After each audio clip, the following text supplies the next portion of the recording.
चूंकि 5 अगस्त भी है और 3 साल हो गए इस अफसोसनाक दिन ही को। हमने देखा था कि भारत ने मकबूजा कश्मीर का स्टेटस चेंज किया था। अच्छे पाकिस्तानी हमेशा कश्मीर और कश्मीरियों के हक में बात करते हैं। यौमे ताकते जुल्म और जबर की इस दास्तान में आज का दिन स्याह तरीन दिन के तौर पर तारीख का हिस्सा बन चुका है। इस पर पाकिस्तान ने उस वक्त भी बड़ी आवाज बुलंद की, लेकिन अभी तक ये हम रिवर्स करने में कामयाब नहीं हो सके। साले कश्मीर इस चीज की निशानदही करता है कि जो एक खुसूसी स्टेटस मिला हुआ था मकबूजा कश्मीर को, वो दिन जब गुजरात के कसाब कहलाने वाले मोदी ने कश्मीर का खुसूसी स्टेटस खत्म करके इन पर जमीन तंग कर दी। लेकिन सब उसके बाद से अब तक मकबूजा कश्मीर की सिचुएशन और भी खराब हुई है, पुरतशद्दुद कार्रवाइयों में और भी इजाफा हुआ है।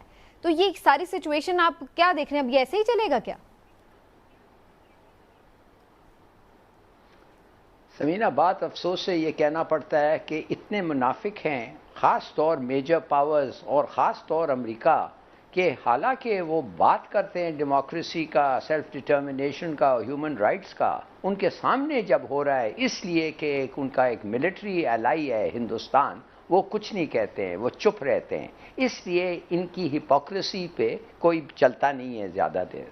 मगर मुझे इससे भी बड़ी अफसोस क्या होती है, मुझे ये अफसोस होता है कि हमारे पॉलिटिकल पार्टीज इस मामले में भी पॉलिटिकल प्रॉफिट निकालना चाहते हैं। इस कश्मीर पे मैं नहीं समझता कि इमरान खान कश्मीर को बेच दिया है। और अगर इमरान खान है सोल्ड आउट ऑन कश्मीर, तो जब वो इधर के जो हमारे जो नवाज शरीफ साहब हैं, उन्होंने अपना मित्र क्या कहते हैं रिलेशन को, मूडी को इधर बुलाया था अपनी पोती के खाने के शादी पे, तो उसको कहते हैं कि भाई मैं वापस लेना चाहता हूँ, ये लो पैसे हमें वापस दे दो, तुम सेल आउट तो तुमने कर दिया है। दिस इज़ रॉन्ग और ये गलत बात है और दिस इज़ बैड प्रोपेगेंडा और नेशनली हम पे इम्पैक्ट करता है। हर पार्टी चाहती है कि कश्मीर बनाए पाकिस्तान, हर पार्टी सपोर्ट करती है कश्मीरीज़ को।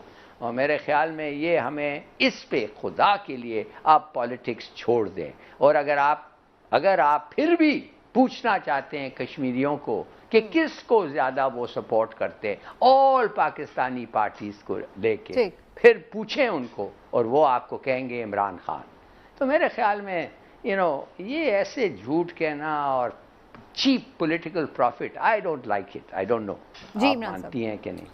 समीना, मैं ये ज़ाती तौर पर समझता हूँ कि ये जो मामला है ना कश्मीर वाला, ये हमारी हुकूमतें जितना मर्जी नापसंदीदगी का इजहार करें, इस पर जितनी मर्जी मजम्मत करें, लेकिन इंडिया सिर्फ और सिर्फ नापसंदीदगी से या आपके मजम्मत से बाज नहीं आएगा। देखिए आज 3 साल हो गए हैं, आपने क्या कर लिया?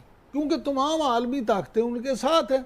माइट इज़ राइट वाला कानून है, वो वहाँ पे जुल्म किए जा रहे हैं, लोगों को मारे जा रहे हैं, जानें उनकी ले रहे हैं, बच्चों पे जुल्म हो रहा है। उनको देखिए किस तरह क्या क्या जुल्म तारीख में कहीं हुआ जो यहाँ नहीं हो रहा, लेकिन उसके बावजूद यूनाइटेड नेशन खामोश है, तमाम आलमी तंजीमें खामोश हैं। अमेरिका डेमोक्रेसी का चैम्पियन बनता है, लेकिन यहाँ पे उसकी आंखें बंद हैं।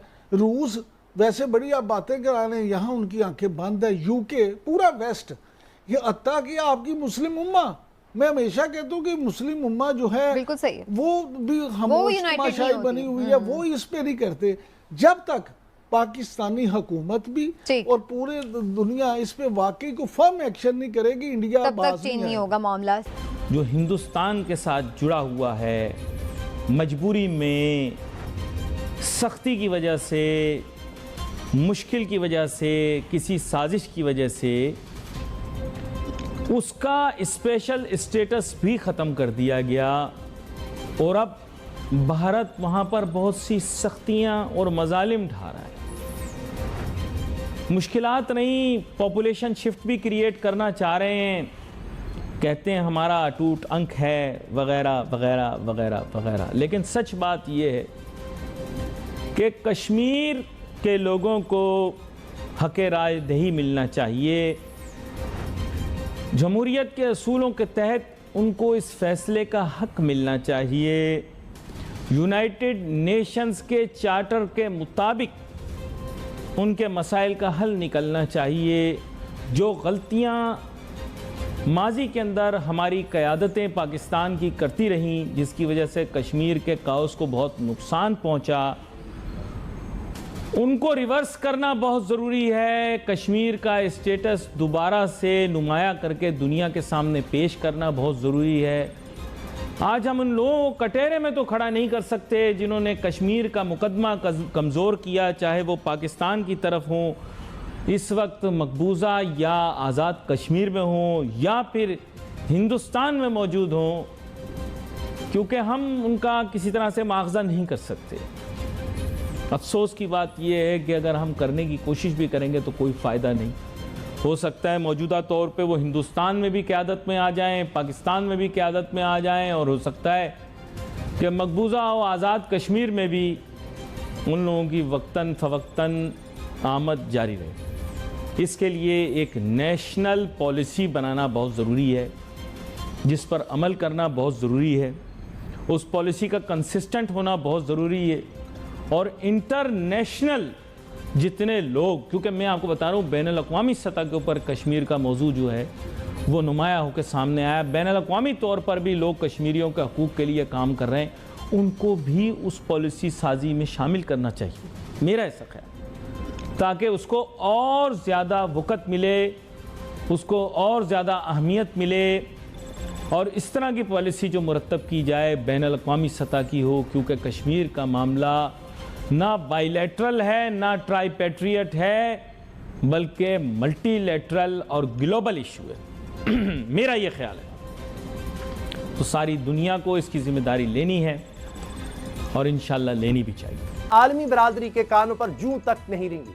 आज मकबूजा वादी में हड़ताल है, जबकि पाकिस्तान समेत दुनिया भर में यौम इस्तेहसाल मनाया जा रहा है। इस हवाले से अहम बात यह है कि यूरोपीय यूनियन की पार्लियामेंट के 14 मेंबरान ने मकबूजा कश्मीर में मजालिम और इंसानी हुकूक की संगीन खिलाफ वर्जियों पर भारतीय फौज के खिलाफ चार्जशीट जारी कर दी है। यूरोपीय पार्लियामेंट के 14 मेंबरान ने यूरोपीय कमीशन को एक खत लिखा है, जिसमें भारतीय फौज के मजालिम और वसी पैमाने पर इंसानी हुकूक की खिलाफ वर्जियों को उजागर किया गया है। इस खत में कहा गया है कि मुसलसल तनाव के बायस गुज़श्ता 7 अशरों से जम्मू और कश्मीर की आवाम के आज़ादी के हुकूक और बुनियादी हुकूक को नाकाबिले बर्दाश्त हद तक दबाया गया है। लेकिन 5 अगस्त 2019 को शहरियत तरमीमी एक्ट के आने के बाद यह ज्यादा खतरनाक है कि भारत ने कश्मीर में रियासती दहशतगर्दी के लिए किसी भी सियासी अप्रोच को तर्क कर दिया है। इस खत में कहा गया है कि एमनेस्टी इंटरनेशनल समेत दीगर तंजीमों की तरफ से इस बात पर तशवीश का इजहार किया गया है कश्मीरियों के खिलाफ फौजी जराइम में मुलव्वस एहलकारों के खिलाफ कोई कार्रवाई नहीं की गई। इस खत में मुतालबा किया गया है कि यूनियन इस मामले पर भारतीय हुकूमत से तशवीश का इजहार करे और भारत को कहा जाए कि आलमी कानून के तहत अपनी जिम्मेदारियां पूरी करे। ये जो पूरी चार्जशीट है ये पाकिस्तान के मौक़िफ़ की तायीद है। पाकिस्तान मुसलसल पूरी दुनिया के ज़मीर को झंझोड़ रहा है। पाकिस्तान पूरी दुनिया को बता रहा है कि भारत अपने मुल्क के अंदर अक़लियतों के साथ क्या कर रहा है, मुसलमानों के साथ क्या कर रहा है, भारत में क्या कर रहा है, सहाफ़ियों के साथ क्या कर रहा है, भारत जो है वो वहाँ पे मुसलमानों के अलावा जो दीगर अक़लियतें उनके साथ क्या कर रहा है। ये सारी चीज़ें, इंटरनेट की बंदिश हो, जो मुसलमानों की को शहीद करने का मामला हो, ये सारी चीज़ें पाकिस्तान मुसलसल हाईलाइट कर रहा था। लेकिन यूरोपीय पार्लियामेंट के इन 14 मेंबरान के जो लेटर है वो पाकिस्तान के मौक़िफ़ की तस्दीक है। अब पाकिस्तान नहीं कह रहा, यूरोपीय पार्लियामेंट के मेंबरान कह रहे हैं कि 13 मुसलमानों को शहीद किया गया, 36 सहाफ़ियों को 36 सहाफ़ियों को निशाना बनाया गया सिर्फ इसलिए कि वो रिपोर्टिंग कर रहे थे, वो हक़ाइक़ सामने ला रहे थे। कश्मीरियों की हालत ज़ार, वहाँ होने वाले मजालिम, उसके ऊपर बात की गई है। तो मेरा ख्याल है कि पाकिस्तान के जो भी यहाँ से पाकिस्तान के जो इदारे हैं, उनकी जो कोशिशें हैं कि यूरोपीय पार्लियामेंट में ये मामला उठे, वहाँ से आवाज़ बुलंद हो, पहले भी वो करते हैं लेकिन इस बार तो बड़ी जानदार ये आवाज़ बुलंद हुई है। ये मैं समझता हूँ कि बहरहाल एक ज़रूर हमारे इदारों की कामयाबी है जो कोशिश कर रहे थे कि वहाँ से आवाज़ उठे।